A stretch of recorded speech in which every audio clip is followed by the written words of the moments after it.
¿Qué tal? ¿Cómo se encuentran? En esta oportunidad vamos a revisar cómo es el transistor bipolar y cómo se puede comportar como un interruptor electrónico. Recordemos que un transistor de unión bipolar, o sea, un transistor comúnmente conocido como BJT, por sus siglas en inglés, Bipolar Junction Transistor, es un dispositivo de 3 terminales que está fabricado a partir de semiconductores. En la imagen de la derecha podemos ver de diferentes tipos de encapsulados que corresponden a este dispositivo y de los cuales podemos observar que cada uno de ellos tiene 3 terminales. Existirán casos en los que los dispositivos mostrarán solamente 2 terminales, pero la tercera terminal se tomará usualmente de la carcasa. También recordamos que en la base de su fabricación hay 2 tipos de transistores, el NPN y el PNP, que en resumen llevan capas intercaladas de tipo P y N o N y P. Recordemos también que tienen 3 terminales, el emisor, que es de donde sale la corriente, el colector, que aunque suene redundante es donde se colecta toda la corriente que viene del emisor, y por último la base, que es una terminal de control. ¿Por qué recordamos que el transistor es un dispositivo controlado por corriente? Bueno, primero vamos a ver cuáles son las aplicaciones principales que tiene el transistor. Podríamos decir que son las más comunes como amplificador. Podemos ver en la imagen que tenemos, por ejemplo, una señal de entrada y una señal sinusoidal. Y se mete en una tapa que aparece en transistores bipolares. Esta señal a la salida puede aparecer amplificada, como se muestra en la imagen de la derecha.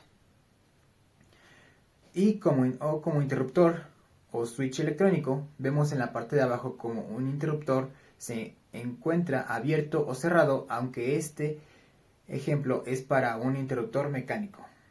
El transistor también puede abrir o cerrar circuitos, dejar pasar la corriente o no dejar pasarla. En el transistor bipolar o transistor de unión bipolar se puede llamar bipolar porque los 2 portadores de la carga son los que participan en el fenómeno de conducción. Dentro del dispositivo tenemos los electrones y los huecos. Existen 3 formas de configurar el transistor, dependiendo de cuál de las terminales va a ser conectada a la masa o a la tierra. Por ejemplo, en el caso del emisor común, que está en la imagen del lado izquierdo, la terminal del emisor va conectada a tierra. En el caso de la de en medio, la base va conectada a la tierra y en la tercera, el colector va conectado a tierra. Pero para saber cómo es que el transistor se comporta o cómo puede comportarse como un interruptor cerrado o abierto, es necesario hacer referencia a la gráfica de salida que se tiene en la configuración del emisor común. Observemos en el eje X la gráfica de voltaje, específicamente el voltaje del colector emisor. Si vamos al circuito, tenemos acá un transistor NPN. En el lado derecho tenemos la base y el colector y el emisor. El voltaje colector emisor es el que se mide entre el colector y el emisor.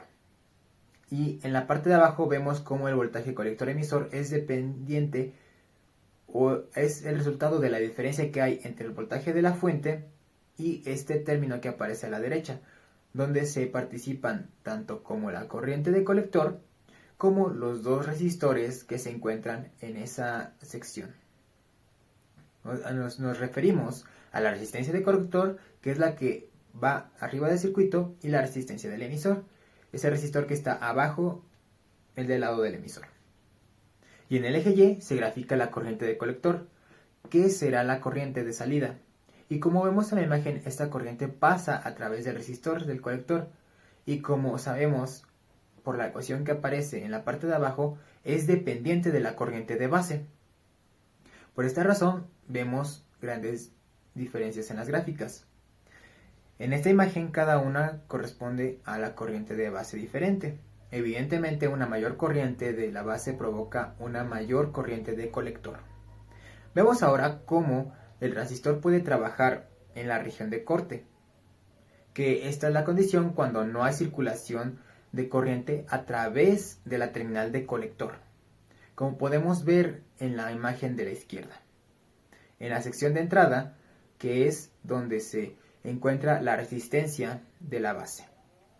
Asimismo, con la fuente de polarización tiene un valor de voltaje de 0 volts. Esto no permite que la unión de base emisor del transistor pueda polarizarse de manera directa. De tal manera que la corriente en la base va a ser igual a 0. Como sabemos, la corriente del colector sigue siendo dependiente de la corriente de la base por beta veces la corriente de la base. Automáticamente será 0 si la corriente de la base también es 0. En la imagen de la derecha se ve el equivalente de un interruptor abierto. Debido a esta situación, en la que la corriente de la base es nula, por eso podemos observar que gráficamente esta está en la parte final de la derecha, como cuando la corriente de la base es igual a 0 o a 0 microamperes. El transistor está prácticamente en la región de corte, es decir, un interruptor o un switch abierto. No hay circulación de corriente a través del colector y por lo tanto podemos decir que todo el voltaje de la fuente, sabiendo que no hay corriente a través de la resistencia del colector, se ve reflejado entre la terminal del colector y el emisor. Por lo tanto, el voltaje colector-emisor es igual al voltaje de la fuente. Ahora, ¿cómo podemos ver esto? Si ahora mostramos la definición de voltaje colector-emisor para este circuito, vemos que es la diferencia entre la fuente y el producto de la corriente del colector por la resistencia del colector, que es el voltaje de la resistencia del colector. Si este término es 0, pues automáticamente voltaje colector-emisor es igual al voltaje de la fuente del colector, VCC, que es el de la fuente. El objetivo de trabajar con el transistor como interruptor es pasarlo de corte a saturación y de saturación a corte. Esto es decir, que lo que queremos es estar abriendo y cerrando el circuito. Ya vimos hace un momento que en corte el transistor se comporta como un interruptor abierto. Ahora en saturación se va a mostrar cómo el transistor puede comportarse como un interruptor cerrado. ¿Cómo se logra eso?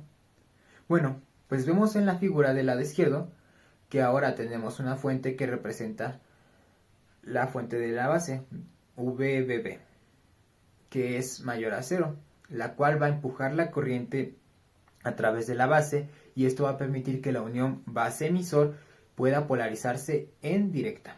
Ahora vemos que la fuente VBB es mayor que 0, que hasta hará circular la corriente a través de la base, de tal manera que polarizará la unión base-emisor en manera directa. Esto permitirá que también circule la corriente a través de la resistencia del colector. Pero, ¿cómo es que logramos llevar el transistor a la saturación? Vamos a ver ahora esta gráfica en la parte superior derecha y observemos casi en el origen del eje X que el voltaje colector-emisor que aparece en saturación es muy pequeño. Cuando es muy pequeño, pues valores de voltaje de 1 volt o tal vez menos. ¿Cómo podemos lograr que el voltaje emisor-colector sea pequeño? Es decir, que lo llevemos de un punto en el que sea el voltaje mínimo o de saturación. Bueno, la opción que tenemos es hacer esta diferencia también que sea lo más pequeña posible. ¿Cómo logramos que esa diferencia sea mínima? Pues sabiendo que tenemos, por ejemplo, el valor de la fuente de voltaje VCC fija, lo que podemos hacer es aumentar el voltaje de la resistencia del colector. Ahora, ¿cómo podemos lograr esto? Una de las formas es a través del incremento de la corriente de colector. Y esta corriente de colector, a su vez, la podemos modificar o aumentar incrementando la corriente de base. Si observamos la fórmula de abajo, podemos analizar cómo es que podemos aumentar la corriente de la base. Como hemos dicho que podemos incrementar el valor de la fuente que está polarizada esa sección o también disminuir el valor de la resistencia de la base, de esta manera, si logramos que el voltaje colector-emisor sea muy pequeño, alcanzaremos el punto de saturación. Podemos asumir que el transistor se comporta como un interruptor cerrado y por lo tanto puede circular sin inconvenientes la corriente a través de esta resistencia del colector. Ahora veamos un ejemplo. Aquí tenemos un circuito en el que buscamos que el transistor funcione como un interruptor para encender y apagar el LED, que vemos conectado en esta sección. Para ello utilizamos una fuente que proporciona una señal cuadrada que, como vemos, tiene un periodo de 2 segundos. Es decir, que el tiempo total para que un ciclo termine es de 2 segundos. Un segundo de nivel alto y un segundo de nivel bajo. ¿Cuánta amplitud tiene esta señal? Pues tiene 5 volts. Cuando esta señal cuadrada está en el nivel más bajo, evidentemente no hay polarización en la unión base-emisor. No hay corriente a través de la resistencia de base. Es decir, la corriente de la base es igual a 0. Por lo tanto, la corriente del colector también será 0. Y el voltaje de la resistencia del colector, pues por obvias razones, será 0. De esta manera no habrá circulación de la corriente por el LED. Y en consecuencia de esto, no se encenderá. Hemos visto entonces cómo el transistor funciona u opera en la región de corte. Sin embargo, cuando esta señal alcanza un valor de los 5 volts, teniendo en cuenta que lo hemos mencionado anteriormente, la resistencia de base debe tener un valor adecuado para que la corriente de base sea lo suficientemente grande. Ahora, esto provocará que la corriente de colector también sea grande, lo que a su vez hará que el voltaje de la resistencia de colector sea elevado. ¿Y para qué? Para que el voltaje colector emisor sea muy pequeño. Y ya dijimos que un valor de 1 volt o menor indica que el transistor está en saturación. En esta condición la corriente será suficiente para encender el LED. Cuando se tienen esos 5 volts, asumimos que la corriente de base tiene un valor grande y por lo tanto puede circular una corriente suficiente para que el LED, por ejemplo, unos 30 mA, puedan circular. Esta corriente será necesaria para encender el LED. Ahora, a hacer trabajar el transistor como un interruptor en este ejemplo, para ello utilizamos un circuito que vemos un transistor NPN, dos resistores, uno de colector, otro de base, un LED como indicador. Cuando el LED enciende, asumimos que el transistor está en saturación y cuando está apagado, pues entonces asumimos que estamos en la región de corte del transistor, porque no hay circulación de corriente. Para este circuito ingresamos una señal cuadrada de 0 volts y 5 volts en su valor máximo. Como vemos en el lado derecho, esta señal de entrada, la fuente en la región del colector VCC tendrá un valor de 9 volts. El LED necesitará 1.6 volts para encender. También consideramos que el voltaje colector emisor de la saturación es pequeño. El voltaje que se necesita para que el transistor opere como interruptor es aproximadamente de 0.3 volts. La corriente que el LED necesita para encender adecuadamente será de 30 mA. Como el LED está en serie con la resistencia de colector y la tapa de colector emisor, asumimos que estos 30 mA también serán la corriente de colector en saturación. Como ejemplo, pondremos el valor más pequeño de la beta que se puede encontrar, que es de 50 aproximadamente, para que el transistor pueda trabajar en corte y saturación, de acuerdo al circuito mostrado en la imagen. Necesitamos encontrar los valores tanto de resistor, de colector, como de resistor de base. Lo primero que haremos es encontrar el valor del resistor colector. Inicialmente tomamos en cuenta la expresión que ya hemos utilizado anteriormente en el video y que sabemos que nos permite calcular el voltaje colector emisor, aunque en este ejercicio no se nos esté dando directamente ese voltaje.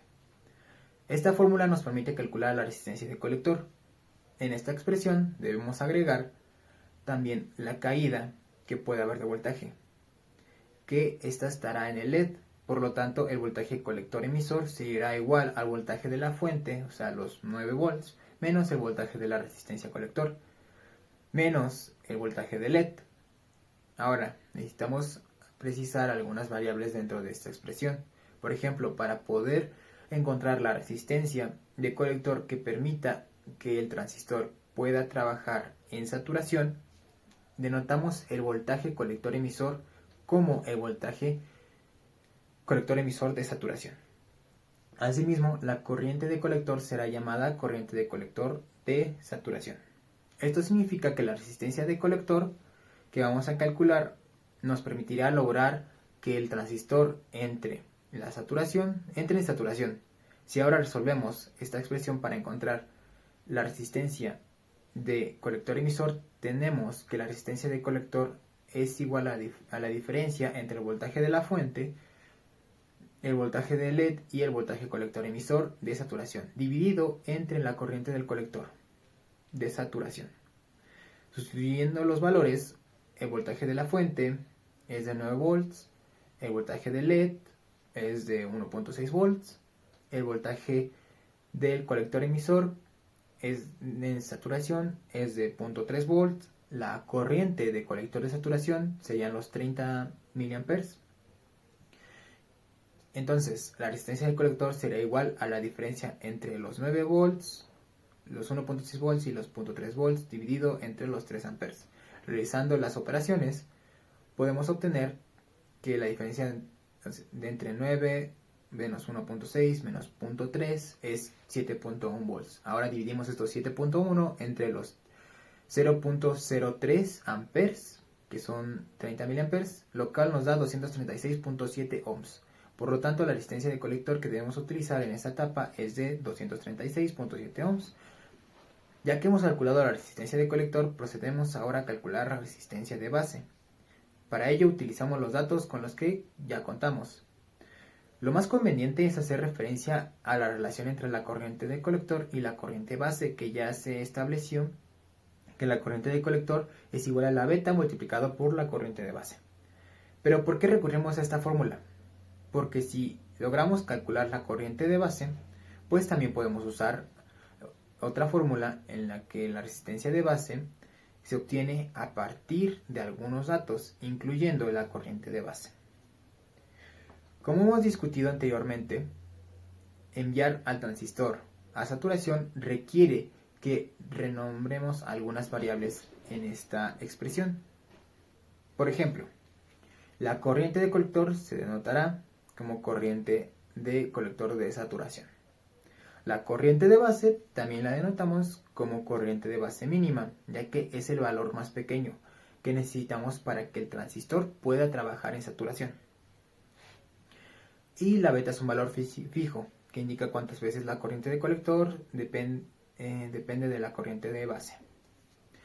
La corriente de base se regula mediante la resistencia de base. Si incrementamos la corriente de base, también incrementaremos la corriente de colector a la salida. Reordenando un poco la expresión para encontrar la corriente de base mínima que tenemos en esta corriente sería igual a la corriente de colector de saturación dividida entre la beta, sustituyendo los valores.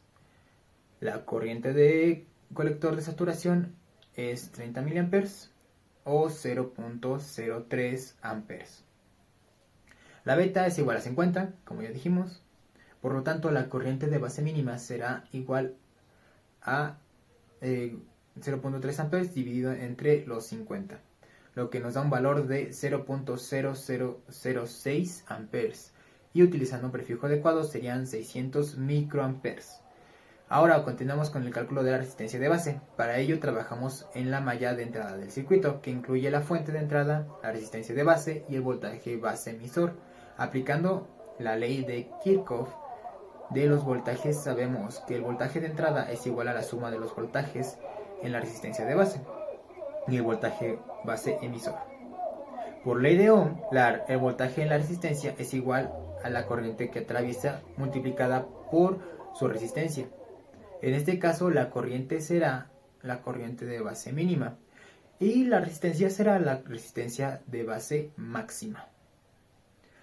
Sabemos que la resistencia de base máxima permitirá que la corriente de base mínima logre que el transistor entre en saturación. Reorganizando un poco la fórmula, tenemos que la resistencia de base máxima será igual al voltaje de entrada menos el voltaje base emisor dividido entre la corriente de base mínima.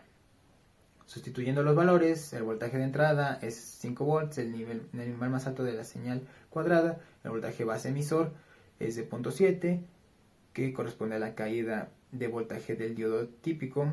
La corriente de base mínima es de 600 mA o 0.0006 amperes. La resistencia de base máxima será igual a la diferencia entre 5 volts y 0.7 volts dividida entre 0.006 amperes. Realizando los cálculos, al final, haciendo la resta y la división, obtenemos que la resistencia nos da de 7167 ohms o 7.1 kilo ohms como valor máximo teórico de la resistencia de base. Como este es el valor calculado teóricamente, podemos aproximarlo a un valor práctico, es decir, a un valor que podamos conseguir más fácilmente en alguna tienda de electrónica, que podría ser algo aproximado a 7 kilo ohms. Para finalizar, en la simulación del circuito utilizamos un transistor 2N2222A, una resistencia de colector de 236.65 ohms y una resistencia de 7000 ohms.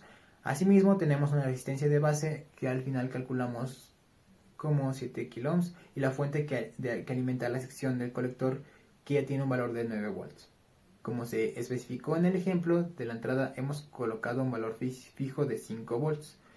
Cuando ejecutamos la simulación, al presionar play, observamos que lo siguiente: en el multímetro XMM2 se mide la corriente de colector registrada aproximadamente de 30 mA, lo que corresponde a la corriente que circula a través del LED.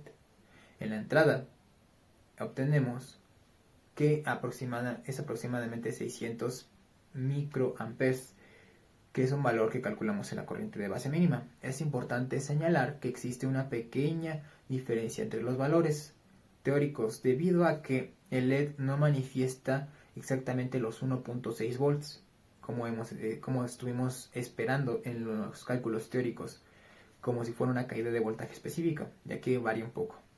Por ello, hay ligeros cambios en estas mediciones, pero estas también se aproximan bastante a los cálculos realizados. Si detenemos la simulación y desconectamos la fuente, conectando en su lugar la resistencia de base directa a la Tierra, lo que simula el caso en la señal, que la señal cuadrada en la entrada está en 0 volts. Y volvemos a ejecutar la simulación. Observemos lo siguiente: la corriente de colector es de 0 amperes, lo que indica que el transistor está en la región de corte. No hay corriente de excitación, la corriente de base, ya que no existe una fuente que provoque en este caso la corriente en la base, que sea extremadamente pequeña, del orden de los picoamperes, debido a la ausencia de la señal de entrada. Ahora, en esta condición, el transistor permanece en corte, por lo que el LED no enciende. Esto ha sido todo por esta ocasión. Espero que esta explicación les haya sido útil y puedan aprender. Muchas gracias por ver.